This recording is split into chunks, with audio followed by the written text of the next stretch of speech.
José Dirceu, ex-ministro da Casa Civil, disse em entrevista ao Canal Livre da Band News TV que o escândalo de corrupção do Mensalão foi a primeira grande fake news do Brasil. O petista, que na época era deputado, classificou a cassação do mandato em 2005 de injusta. Eu disse, até alguns me criticaram por dizer, até por justiça, acho que eu mereço voltar ao Congresso Nacional, porque eu fui cassado por ter sido chefe do Mensalão. O Roberto Jefferson foi cassado porque não provou que existia Mensalão. E o Supremo me absolveu de formação de quadrilha, como chefe. E basta ver quem é o Roberto Jefferson hoje, quem sou eu, para ver como aquilo foi a primeira grande fake news do Brasil, foi o Mensalão. Não o Caixa 2 na campanha eleitoral. Sim, a história que existiu o Mensalão e que eu era responsável. Bom, ainda durante essa entrevista ao canal da Band News TV, José Dirceu afirmou que a condenação a 7 anos e 11 meses de prisão teve razões políticas. Aquilo foi uma condenação política para me tirar da vida política-institucional do país por uma razão muito simples. Porque eu, pela minha experiência, por toda a participação que eu tive na vida política do país, certo? Eu era importante tanto para o governo como podia entrar na linha sucessória do presidente Lula. Silvio Navarro, muito boa noite, seja bem-vindo, você que é expert em Mensalão, José Dirceu, deixei essa para começar com você aí, muito boa noite. Vale lembrar aí que José Dirceu foi preso lá em 2013, ele mesmo, né, disse que foi um dos chefes do esquema do Mensalão e teve a pena perdoada em 2016 pelo ministro Luiz Roberto Barroso do Supremo, mas vou deixar para você contar os detalhes aí, porque você morava em Brasília e acompanhou de perto aí essa grande fake news, segundo aí José Dirceu, essa grande armação, né, Silvio? Eu não sei se eu fico feliz ou triste de lembrar tão bem dessa época. Paula, boa noite. Ana, querida, boa noite. Augusto, meu irmão, Pioto, boa noite para quem começa a semana conosco. Vamos começar desmentindo essa bobagem que o José Dirceu acabou de dizer. Porque ele disse, eu fui absolvido muito tempo depois do crime de formação de quadrilha. Mais ou menos. Vamos contar essa história direito. A ação penal 470, que é a ação penal do Mensalão, demorou muito tempo para ser julgada pelo Supremo Tribunal Federal e, sobretudo, a análise dos embargos. Lá na ponta estavam os embargos infringentes. O Mensalão é de 2005. Foi uma manhã de segunda-feira que o jornal Folha de São Paulo trouxe a manchete "Governo Lula pagava Mensalão", diz Jefferson, 6 de junho de 2005. O Mensalão só começa a ser julgado em 2012, são longas sessões do Supremo Tribunal Federal, e em 2014 há sim essa votação e esse 6-5 que o ex-ministro José Dirceu se refere. E aí ele é absolvido do crime de formação de quadrilha, junto com outros 7 réus. Todos aqueles bandoleiros do PT acabam absolvidos do crime de formação de quadrilha, o que faz com que eles não voltem para o regime fechado. Há progressão de pena a partir daí. Mas por que é que isso acontece? Porque nesse intervalo, os governos do PT, de Lula e, sobretudo, de Dilma Rousseff, porque nós estamos falando de fevereiro de 2014, a esse julgamento que eu me refiro agora, há uma troca de ministros. Você tem aposentadorias, você tem ministros que deram votos pesados no Mensalão, como Aires Brito, como César Peluso, que deixam a corte e dão lugar a, por exemplo, 2 ministros que revertem esse jogo, Luiz Roberto Barroso e Teori Zavascki. É por isso que você tem o 6-5.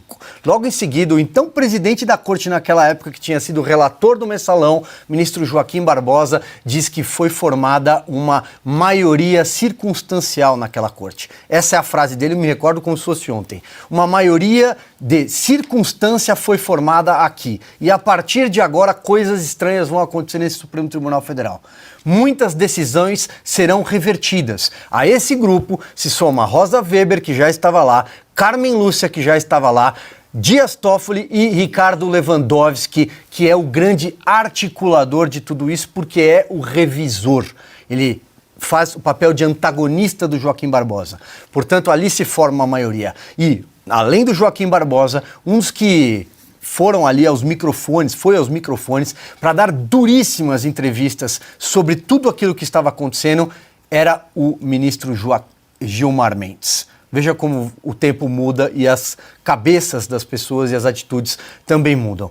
Sim, o mensalão existiu, o mensalão foi provado com saques na boca do caixa do Banco Rural em Brasília, do Banco BMG, foi compra de votos. Segundo o relator, ele cita com datas e valores, reforma da Previdência e lei de falências, só para citar 2 casos, compra de votos.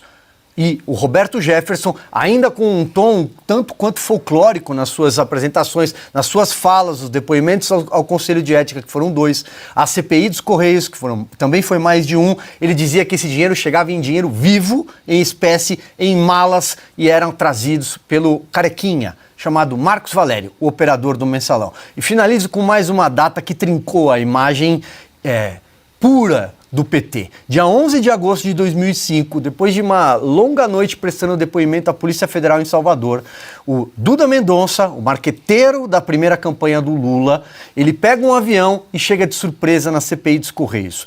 11 de agosto. E ali ele admite que ele recebeu 15 milhões de reais no exterior. A maior parte do dinheiro estava em offshore nas Bahamas. E ele e a sua então sócia contam como era o funcionamento da lavagem de dinheiro pelo Marcos Valério, pelas empresas do Marcos Valério. Marcos Valério pagava o mensalão e José Dirceu decidia quem tinha que receber, quem não tinha que receber. José Dirceu foi o chefe do mensalão. Finalizo. Se ele não era o chefe do mensalão, nas palavras dos próprios ministros da corte naquela época, quem era o chefe dele? Bom, Ana, depois dessa retrospectiva sobre o mensalão aí, muito bem exposta pelo Silvio, o que você destaca aí dessas falas de José Dirceu?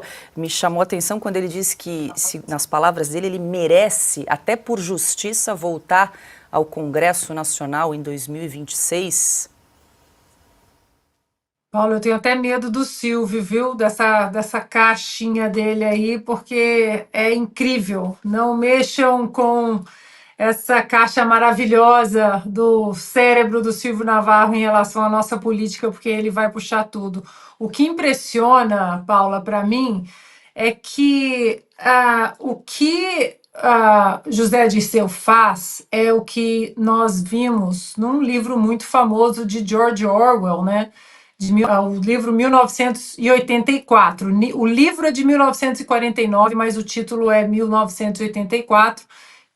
E parece que o livro daquela época, hoje, o Brasil copiou as páginas, né, daquele livro. E tem uma frase muito famosa ali, que é exatamente o que o José Dirceu fala, né? Quem controla o passado, controla o futuro. E quem controla o presente, controla o futuro.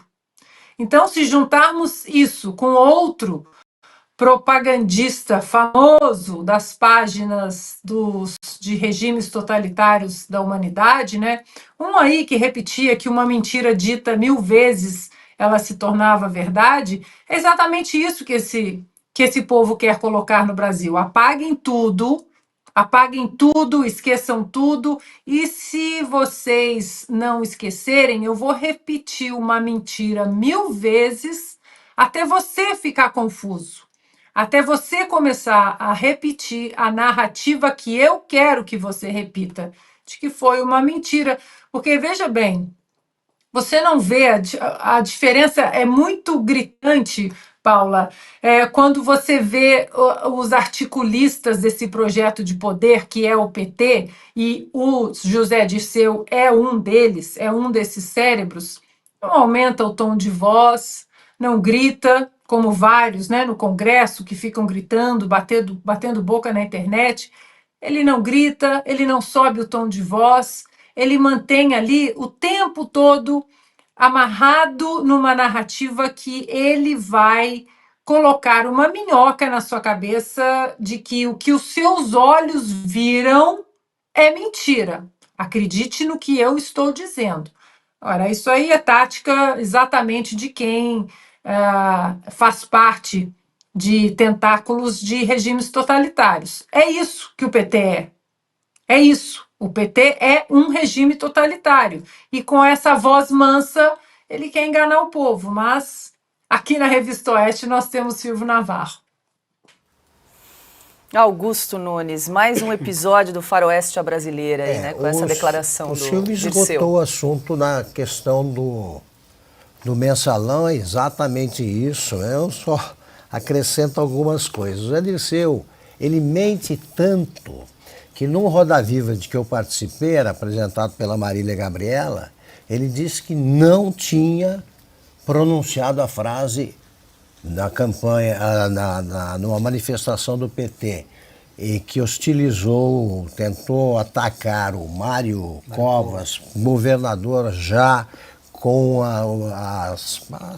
as evidências corporais aí de que sofria de câncer em estágio avançado. Ele disse, não, nunca falei. Eles precisam apanhar na rua e nas urnas. E aí faltava, eu sempre achava que no Roda Viva faltava a internet. É você mostrar, tá aqui, ó. Falou. Então ele mente, o Zé Dirceu, com uma tranquilidade assustadora. A primeira grande fake news da vida dele, da vida pública, foi quando ele disse que seria melhor fazer o Congresso Nacional da União Nacional dos Estudantes. Ele era presidente da União Estadual aqui, encarregado do Congresso de 1968.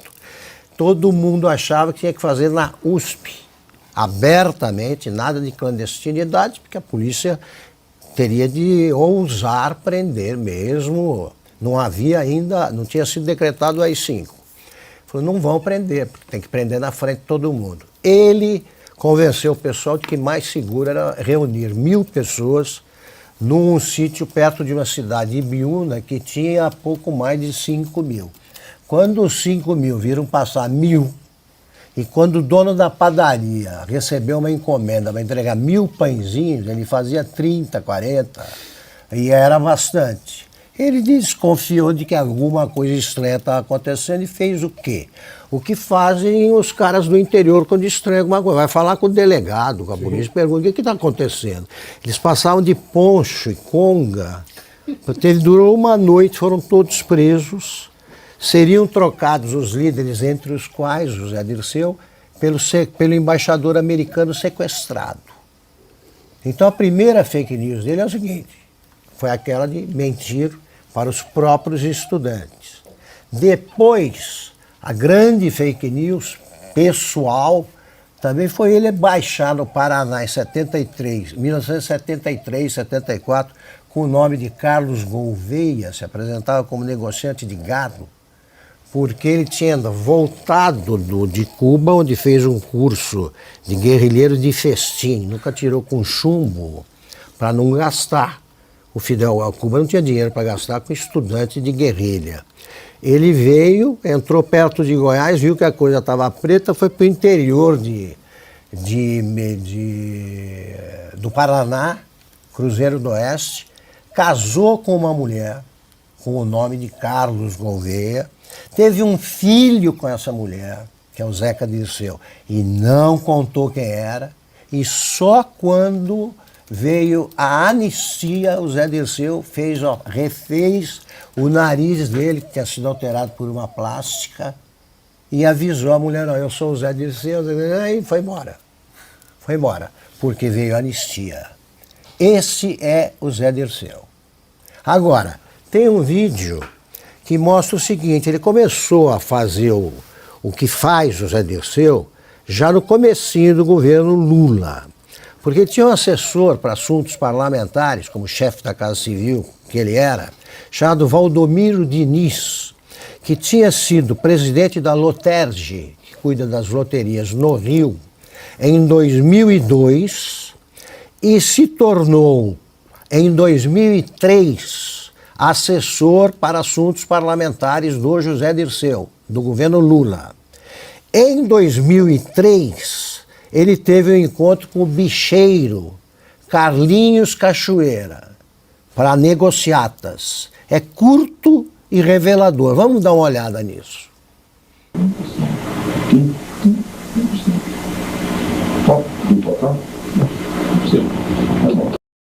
1% para mim. Aí você diz que o cara é até modesto, é um corrupto simpático, né? Fácil fechar. Agora, 1% de qual total? Sim. qual teria sido? Se ele está mexendo com loterias, ele mexia com assuntos parlamentares da Casa Civil, conversando com um bicheiro famoso.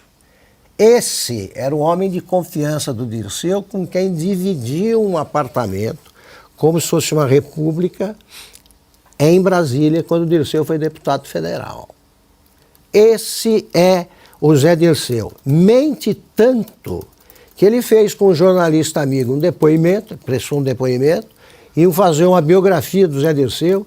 De repente, na metade, sumiu o plano, porque haviam sumido todas as anotações e tal que estavam num computador, foram para a nuvem, que a Dilma Rousseff tanto procura e que não sabe onde está.